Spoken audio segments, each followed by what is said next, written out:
¿Qué pasaría si la autoridad de impuestos de un país revisara sus cuentas bancarias y, de la nada, decidiera que se debe pagar impuestos por una cantidad de dinero que ni siquiera se sabía que existía? Bueno, esa es justo la premisa de esta increíble historia fiscal que vamos a desglosar. Arranquemos. Todo empieza con esta cifra, más de 1.236 millones de pesos. Y no es el premio de la lotería, es la cantidad que la DIAN, la Autoridad Tributaria de Colombia, le sumó a la declaración de renta de una persona. ¿Por qué? Porque asumió que cada peso depositado en su banco era un ingreso totalmente nuevo y, claro, no declarado. Pero la historia, por supuesto, no terminó ahí. El contribuyente no se quedó de brazos cruzados y llevó su caso hasta el Consejo de Estado. Lo que viene a continuación es una batalla legal que nos revela las trampas, pero también los salvavidas del sistema tributario. Ok, para entender bien este caso, primero tenemos que entender el arma principal que usó la DIAN en esta historia. Una táctica de fiscalización que se conoce como el método bancario. ¿Y qué es eso exactamente? Es, en pocas palabras, la suposición de que cada consignación que entra a una cuenta es, por defecto, un ingreso que debe pagar impuestos. Pero ojo, y esto es clave, es una suposición, un indicio, no una certeza legal. Esa pequeña distinción es el corazón de todo este caso. Ahora, aquí es donde la cosa se pone interesante. Por un lado, tenemos a la DIAN que ve una entrada de dinero y piensa, ¡listo, un ingreso! Pero la realidad del contribuyente, Tulio Enrique Osorio Hoyos, era mucho más compleja. Resulta que parte de ese dinero venía de ventas que él ya había declarado. Otra parte eran simples transferencias entre sus propias cuentas. Y una porción bastante grande ni siquiera era suya, sino que pertenecía a terceros o a su empresa. Esto nos lleva a la pregunta del millón, la que el Consejo de Estado tuvo que responder. ¿Es realmente legal asumir que cualquier consignación bancaria es un ingreso por el que hay que pagar impuestos? Y la respuesta fue un no rotundo. Un depósito bancario es solo un indicio, una especie de señal de alerta para la autoridad, no es una prueba definitiva.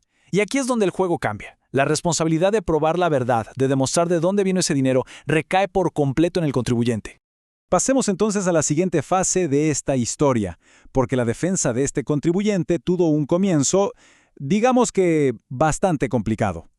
Cometió un error que casi le cuesta todo, pero, por suerte, encontró un salvavidas legal inesperado. ¿Cuál fue ese gran error? Cuando la DIAN hizo su inspección inicial, el señor Osorio no mostró sus libros contables. Y en el mundo fiscal, eso es una muy mala señal. La DIAN lo vio como una falta de cooperación, como si estuviera ocultando algo. Pero aquí es donde aparece el salvavidas. Hay un artículo clave en el Estatuto Tributario Colombiano, el 781. Lo que dice en esencia es que, aunque no presentar la contabilidad es malo, no es el final del juego. La ley le da al contribuyente una segunda oportunidad para defenderse y probar la realidad de los hechos con otras cosas, como facturas, contratos o escrituras. Y con todo esto sobre la mesa, el caso llegó a su punto más alto. El fallo final del Consejo de Estado no fue un simple ganó o perdió. Fue una decisión dividida, con victorias importantes y derrotas muy dolorosas para ambas partes. Primero, las buenas noticias para el contribuyente. Logró salvar 213.5 millones de pesos. ¿Cómo? Demostró que ese dinero era de la venta de un inmueble que él ya había declarado como ganancia ocasional. Básicamente, la DIAN le estaba queriendo cobrar impuestos 2 veces por lo mismo, y la Corte dijo que no. Además, salvó otros casi 170 millones de pesos. En este caso, probó que se trataba simplemente de movimientos de dinero entre sus propias cuentas bancarias. Y es obvio, ¿no? Mover dinero de un bolsillo a otro no es generar un nuevo ingreso. La Corte estuvo totalmente de acuerdo. Pero ahora viene la parte dura. A pesar de esas victorias, perdió la batalla por más de 852 millones de pesos. Una cantidad enorme. El tribunal decidió que esta suma sí debía ser tratada como un ingreso porque, sencillamente, el contribuyente no pudo probar lo contrario. Y la pregunta que todos nos hacemos es, ¿cómo es posible ganar en unas cosas y perder por una suma tan gigantesca en otras? Bueno, la respuesta está en una sola palabra: pruebas. O mejor dicho, en la falta de ellas.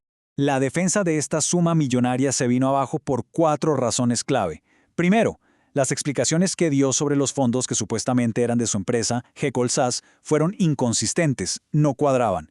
Segundo, para una de las ventas más grandes, nunca entregó el documento final y más importante, la escritura pública. Tercero, las fechas de los depósitos no tenían nada que ver con la línea de tiempo de las supuestas ventas. Y para rematar, cuando la DIAN intentó verificar la información directamente con la empresa, no encontró nada. Cada uno de estos puntos le restó toda la credibilidad. Este caso es de verdad una mina de oro de lecciones prácticas para cualquiera. Así que vamos a resumir las reglas de oro que nos deja para la supervivencia fiscal. Primero, un detalle que parece pequeño pero es fundamental. El contribuyente se quejó de que la DIAN lo notificó mal, pero la Corte no estuvo de acuerdo. ¿Por qué? Porque el poder que le dio a su abogada era muy específico, solo cubría la etapa de inspección. Como el proceso ya estaba en otra fase, la DIAN hizo lo correcto al notificarle directamente a él.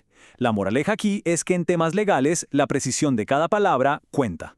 Y esto nos lleva a las lecciones generales. 1. Un depósito es solo el inicio de la conversación, no es la prueba final de nada. 2. Y quizás la más importante, no basta con tener la razón de nuestro lado, hay que tener los papeles para demostrarla. 3. Cometer un error al principio, como no mostrar los libros, no significa que todo está perdido. Y 4. La mejor defensa siempre es un archivo de documentos que sea impecable y consistente. Al final, lo que esta sentencia nos grita es una realidad del mundo moderno. La DIAN y cualquier autoridad fiscal vigila a través de los bancos. Cada movimiento puede ser puesto bajo la lupa. Pero también nos demuestra que una defensa técnica y bien preparada puede protegernos de cobros que no corresponden.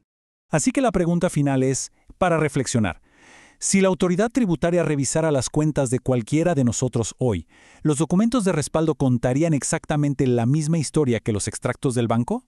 Porque como este caso nos deja clarísimo, una sola inconsistencia puede costar millones. Esta historia es una advertencia. No basta con tener la verdad, hay que saber cómo probarla para evitar que un simple depósito se convierta en una deuda millonaria.